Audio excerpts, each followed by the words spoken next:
तो भैया डुग डुग को आप भूल जाओ क्योंकि ये इनकी इलेक्ट्रिक मोटरसाइकिल है।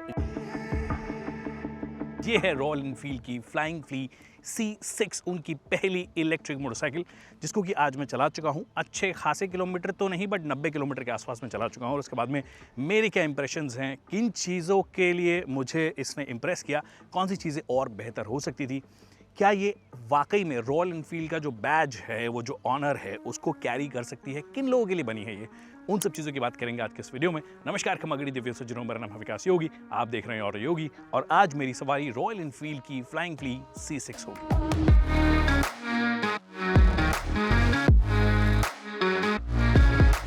तो पहली चीज़ आप अपने दिमाग से ये निकाल दो कि ये एक रॉयल एनफील्ड की क्लासिक मोटरसाइकिल है, क्योंकि ये नहीं है। नए ज़माने के जो इलेक्ट्रिक टू व्हीलर बायर्स हैं, उनको अट्रैक्ट करने के लिए बनाई गई है। काफ़ी कुछ क्लासिक एलिमेंट्स देने की कोशिश की। इनफैक्ट जो नेम है फ्लाइंग फ्ली, जो इन्होंने ब्रांड नेम नया शुरू किया है, जिसके अंडर बहुत सारी इलेक्ट्रिक मोटरसाइकिल्स आएंगी, उसका भी कुछ एक ऐतिहासिक कनेक्शन है। वर्ल्ड वॉर 2 के टाइम पर इन्होंने एक प्रोजेक्ट बनाया था, जिसके अंदर light weight, extremely light weight motorcycles थे, जिनको कि वो पैराशूट से नीचे गिरा देते थे, सैनिक उठा लेते थे, लड़ाइयों में काम आ जाती थी, बहुत हल्की थी, कहीं पे भी उठा ले जाओ, कहीं पे भी ले जाओ। इसके साथ भी ऐसा ही है, 124 किलो इसका कर्व वेट है। उसके अलावा वो जो राउंड एलिमेंट्स जो है, जैसे राउंड हेडलैम्प है, राउंड आपके इंडिकेटर्स हैं, और ये जो इनफैक्ट गर्डर फोक्स हैं, ये भी इतिहास से आते हैं। हालांकि ऑफ कोर्स फोर्ज्ड एल्यूमिनियम का इस्तेमाल किया गया है, कई सारे मटेरियल्स का ऐसा इस्तेमाल किया है जो कि इन्हें लाइट वेट बनाते हैं। इंटरनल्स जो हैं ऑफ कोर्स सारे मॉडर्न है। सस्पेंशन ट्रैवल इतना दिया है कि आप अपने हमारे जो शहरी कंडीशंस है उसमें आप आराम से चला पाओ। टायर्स जो हैं एलॉय व्हील्स हैं, नए ज़माने के हैं, 1990 18 सेक्शन के हैं, फ्रंट हो या रेयर हो। बट गर्डर फोक्स की बात कर रहा था मैं कि इनका भी थोड़ा सा ऐतिहासिक कनेक्शन है, बट थोड़े नए इंटरनल्स के साथ में, नए तरीके के मटेरियल के साथ में, जिससे कि इसको लाइट वेट किया जा सके। इनफैक्ट बैटरी पैक की भी अगर आप बात करोगे, जो कि 3.9 किलोवाट आवर का है, जिसके बारे में हमें इन्फॉर्मेशन नहीं थी, बट अब इन्फॉर्मेशन है। 3.9 किलोवाट आवर का बैटरी पैक है।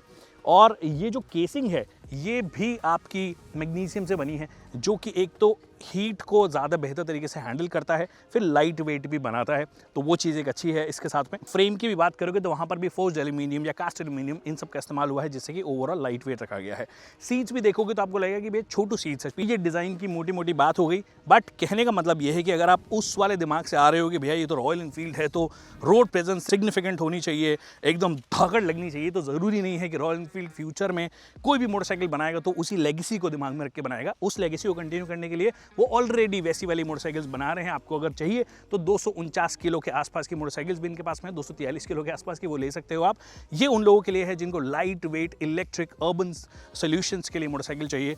आई थिंक उस सेंस में वेट बहुत अच्छे से इन्होंने कंट्रोल किया है। अगर आपको नज़र आ रहा हो यहाँ से, आई एम नॉट श्योर देख पा रहे नहीं देख पा रहे हैं, बट ये बेल्ट ड्रिवन मोटर है, ठीक है। और मोटर की पावर जो है, मैं आपके पहले नंबर्स क्लियर कर देता हूँ। 20.6 bhp की पावर है और 60 Nm का टॉर्क है। जो MIDC क्लेम्ड रेंज है वो 156 किलोमीटर्स की है, बट रेंज कितना दे पाएगी उसके बारे में भी हम जब गाड़ी चलाने की बात करेंगे तब बात करेंगे। फ्रंट में ऑफकोर्स आपको नजर आ ही रहा है कि डिस्क ब्रेक आपको दिया गया है, पीछे की साइड भी डिस्क ब्रेक आपको दिया गया है, विच इज़ नाइस।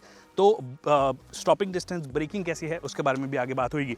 बट ये सारे आपके बेसिक्स मैंने क्लियर कर दिए कि क्या है, क्या पोजीशनिंग है इस मोटरसाइकिल की, बट चलने में कैसी है, क्या क्या चीज़ें अच्छी लगी, क्या चीज़ अच्छी नहीं लगी, क्या खड्डे आएंगे तो सही तरीके से हैंडल कर पाएगी, नहीं कर पाएगी। ये वेट कहीं ज़्यादा तो नहीं हो गया है बैटरी का, हालांकि ओवरऑल वेट तो कंट्रोल ही किया है, बट चलाने में कैसा फील हो रहा है वो वेट, उसके बारे में बात करते हैं। आप चलाने चलते हैं और उसके बाद में फिर फाइनल बात करेंगे।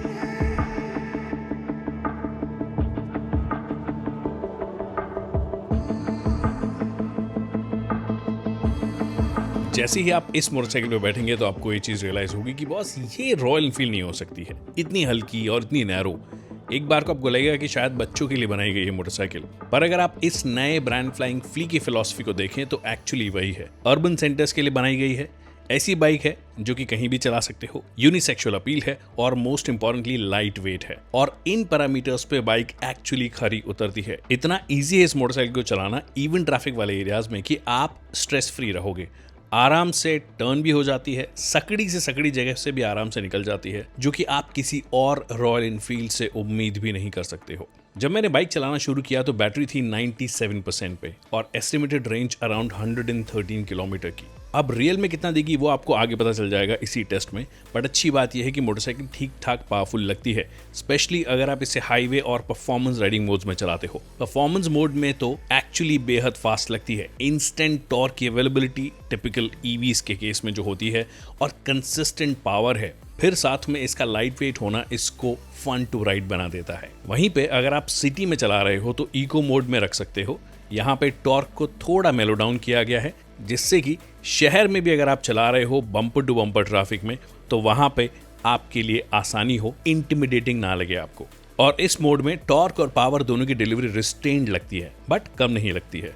और अगर आपको लगता है कि टॉर्क, पावर और रीजन लेवल्स मैं अपने हिसाब से सेट करना चाहता हूं तो आप कस्टम मोड का इस्तेमाल कीजिए और अपने हिसाब से सेट कर लीजिए। इसके अलावा आपके पास एक रेन मोड भी है। तो चलो, डिफरेंट राइड मोड्स आपको डिफरेंट एक्सपीरियंसेस दे देते हैं, पर हाईवे पर स्टेबिलिटी कैसी है, और अगर खराब रास्ते पे लेकर जा रहे हो तो वहां पे राइड क्वालिटी कैसी है, इन पे बात कर लेते हैं। तो सबसे पहले राइड क्वालिटी। तो सस्पेंशंस में एक इनहेरेंट स्टिफनेस है जो कि आप यूजुअली सभी इलेक्ट्रिक मोटरसाइकिल्स के साथ में देखते हो, क्योंकि जो सारा का सारा वेट है बैटरी का वो नीचे की तरफ होता है, तो थोड़ा सा स्टिफेंड अप ही रखते हैं। पर अच्छी बात यह है इट्स नॉट टू स्टिफ, जो कि हमने कुछ और इलेक्ट्रिक टू व्हीलर्स में देखा है। फ्रंट सस्पेंशंस का ट्रैवल अच्छा खासा है, जो कि टूटे फूटे रास्तों को भी ठीक तरीके से मैनेज कर लेता है without unsettling you.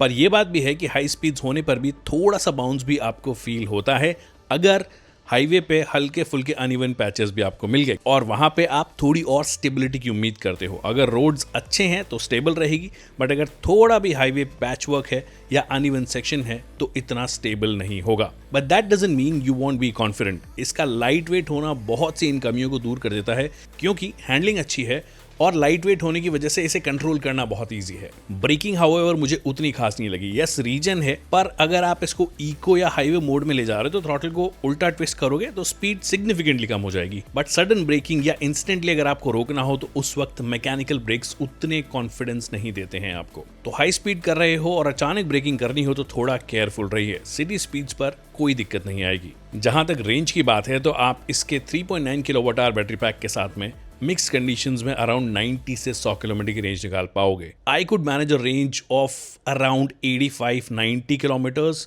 Before hitting 0% on battery. And before I conclude, let me tell you कि ये जो बाइक है ये प्री प्रोडक्शन वर्जन है, तो थोड़ी बहुत और चीज़ें फिक्स होनी इसमें अभी बाकी है। आई थिंक चलाने में फन है। अगर आप सिर्फ अर्बन रिक्वायरमेंट के हिसाब से ले रहे हो तो आप ले सकते हो।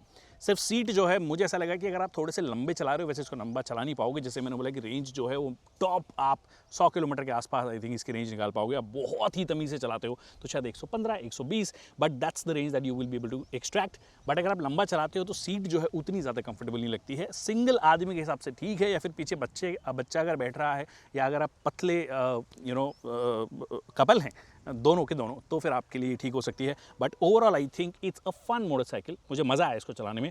हल्की सी है, लाइट सी है। रॉयल एनफील्ड के साथ में वो इमेज जाती नहीं है, बट रॉयल एनफील्ड ने फिर भी इस ब्रांड नेम के साथ में उसको ब्रेक करने की कोशिश की है, जो कि अपने आप में काबिले तारीफ बात है। बस काबिले तारीफ एक और चीज़ हो जाए और वो है प्राइसिंग। मुझे पता नहीं कि क्या प्राइसिंग होगी। अगर प्राइसिंग ये लोग अच्छी रख देते हैं तो फिर मज़ा आ जाएगा। कितनी रख सकते हैं इस हिसाब का, जिस हिसाब का मटेरियल यूज़ हुआ है, जिस हिसाब का फ्रेम में या फिर केसिंग में या टेक्नोलॉजी जो आपको ऑफर की है, उसके हिसाब से मुझे लगता है कि 2 लाख से नीचे तो आ नहीं रही है। तो ऐसा ना हो कि ये ओवर कॉन्फिडेंट होकर लगभग 2.5-3 लाख के आसपास कर दें। I wish they price set sensibly if they are able to do it. तो मुझे लगता है कि अर्बन सेंटर्स में कई लोगों के लिए ये एक डिफ़ॉल्ट चॉइस बन सकती है। उतनी खूबियाँ तो इसकी है। Thank you so much people for watching this video.